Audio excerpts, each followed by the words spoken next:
Now, on the pandemic, a key moment today, more than 50,000 official deaths. Yes, so that very grim milestone, as you say today, Kirsty. And if we look at this graphic, we can now see that the UK has become the first European country to record more than 50,000 deaths. There you are, 50,365. And this is according to the most widely accepted definition, which is death within 28 days of a positive test. And what took us over the line there were 595 deaths reported in the last 24-hour period. Now, how do these figures compare with other countries around the world? So if we look at this graph, we can see that in terms of actual deaths, the UK is, there it is, it's in 5th place in the world with, as we said, the highest numbers in Europe. It's important to say that countries do not record their numbers in the same way, so you cannot make exact comparisons. But let's look at another graphic,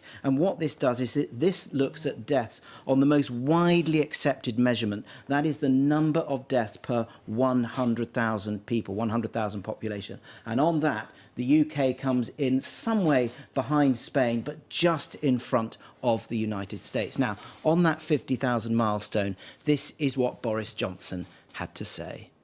Every death is a tragedy, and we mourn everybody who's gone, and our feelings are with their families and friends as well. It is a global pandemic whose effects, whose treatments, whose implications for the economy have, all those have been becoming clearer and clearer as the months have gone on. I do think that we've got now to a different phase in the way that we treat it, and after these tough autumn measures, which I hope people will stick to really rigidly as far as they possibly can, we're very much hoping that two things will start to come to our aid. Number one, the mass testing, the kind I just described, the rapid turnaround testing, and then the other thing is now the realistic prospect of a vaccine. So you have a kind of, as it were, two boxing gloves to pummel the disease in the weeks and months that follow. The Prime Minister. Well, later in the programme, we'll be discussing the resignation of Boris Johnson's Director of Communications, Lee Kane, with our political panel. But first, let's look at the UK's COVID response in greater detail. Joining me is the former Government Scientific Advisor and current member of SAGE, Professor Sir Mark Walport, and from Sheffield, Dr Danielle Bryden, the Vice Dean at the Faculty of Intensive Care Medicine. Danielle treats patients with COVID in the intensive care unit. And we also have Jamie Brown, whose father, Tony Brown, died in COVID-19 during the first lockdown in Colchester. Now, we did ask the government to speak, but it declined to talk to us tonight. Good evening to you all. Jamie Brown, if I can begin with you. We talk about a figure of 50,000 plus, but of course, every life lost is devastating for a family. And I wonder if you can tell us what happened to your dad. Yeah, thank you. So my dad, Tony Brown, passed away on the 29th of March. He was 65. And whilst I hate doing this qualification, no underlying health conditions. We think Dad contracted COVID probably on the 12th of March. He was living in the east coast of Essex, but travelling up to London once a week for work.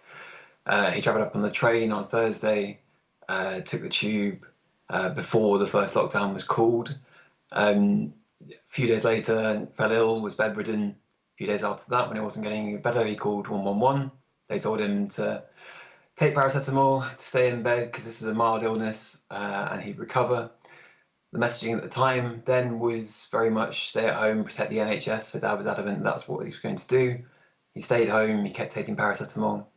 He thought he was getting better. His fever seemed to be getting reduced, his temperature was down. A few days later, it was back up again. He had an evening of dizziness, of struggling, being short of breath, struggling to breathe.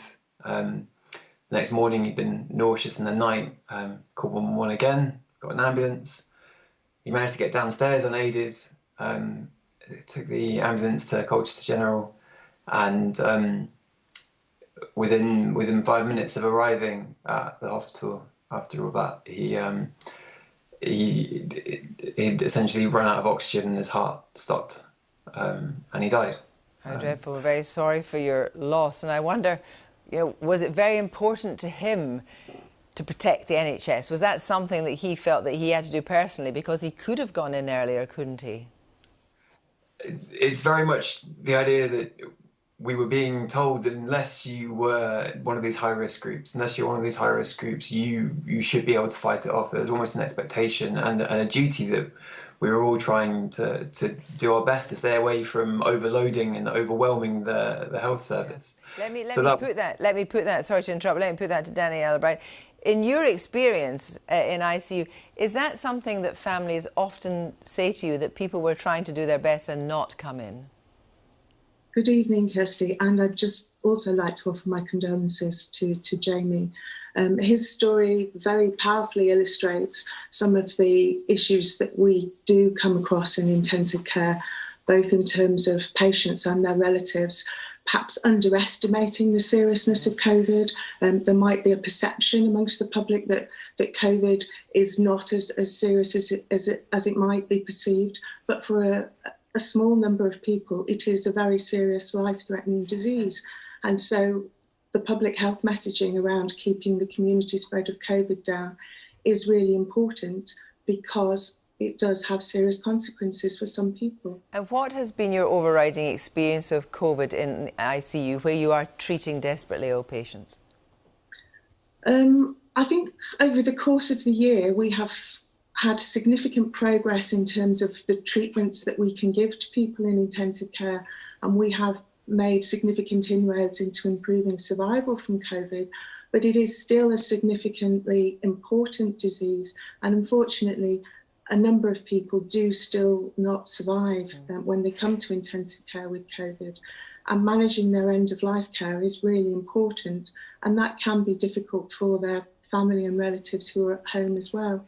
So it's changed a great deal over the course of the year, but there are still some things that are fundamentally important and still remain, which is making sure that people at the end of their lives are treated well. Dr. Woolport, what will make a difference? Because the R rate is persistently over 1, and it's between 1.1, I understand, and 1.3.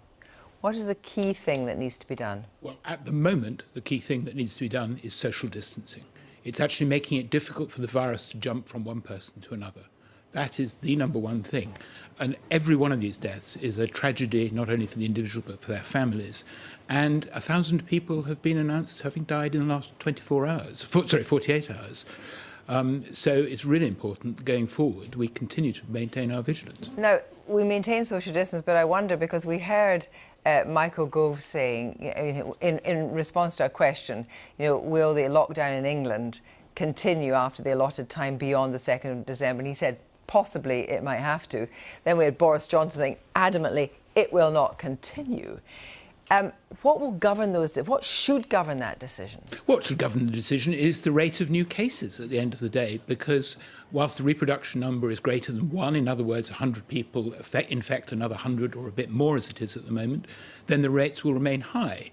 And the challenge at the moment is that the numbers of cases are very high, particularly in the north, the northeast, the Midlands, and the number of patients in hospitals is going up. And it's important because people look at the rest of the country and say, we don't need to do as much, but the cases are rising even faster proportionally. And I wonder if SAGE is going to be convened to discuss this very issue, because there is obviously disagreement and different issues in Scotland, Wales, Northern Ireland and England, and different decisions.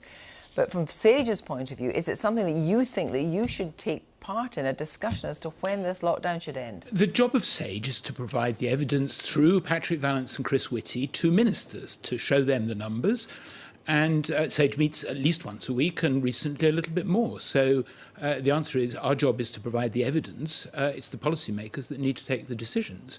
But the numbers are becoming more obvious. And for example, in Leeds, we've seen that they've got more patients in hospital at the moment than they had at the height of the pandemic in April. I mean, I heard you saying that actually this virus is no respecter of time or place. And so therefore, coming back to you, Jamie Brown, on the question of, obviously, the festive season is going to be a very different season for you this year, but I wonder if you think that people should just forgo it for 1 year if it makes a difference to that rate of infection. Yeah, absolutely. I mean, anyone who has lost anyone is going to know that, frankly, the horrible stories of when we get this wrong.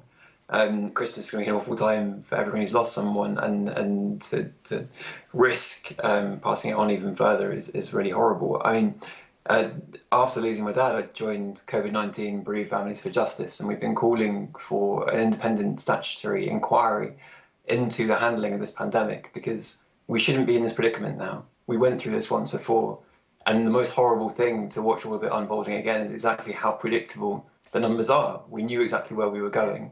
Sage knew, they've won the government, and yet, once again, total inaction, and thousands and thousands more people are dying. It's completely unacceptable. Yeah, we should sacrifice a festive season if we have to.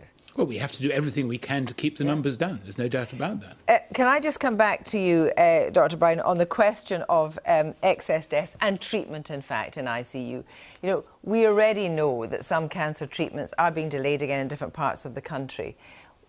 The NHS, protect the NHS, what will that actually really mean? Will it mean protect the NHS by delaying absolutely non-urgent operations and delaying urgent treatment?